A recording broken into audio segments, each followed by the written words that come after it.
নরসিংদীতে বিভিন্ন ক্যাটাগরিতে মোট 52 জন শিক্ষার্থীকে মেধাবৃত্তি প্রদান করেছে Narsingdi residential high school and homes. ইতিমধ্যে 52 জন শিক্ষার্থীদেরকে তাদের সম্মাননা সনদের পাশাপাশি ক্রেস্ট, মেডেল এবং উপহার সামগ্রী তুলে দিয়েছেন এখানকার কর্তৃপক্ষ।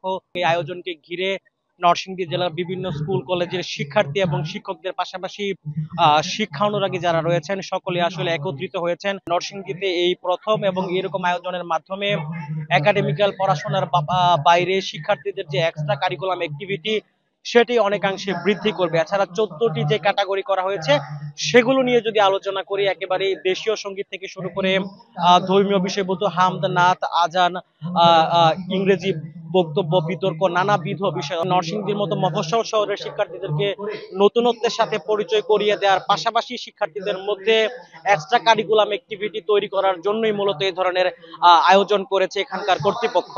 এই ছিল নরসিংদী থেকে আমার কাছে সবশেষ।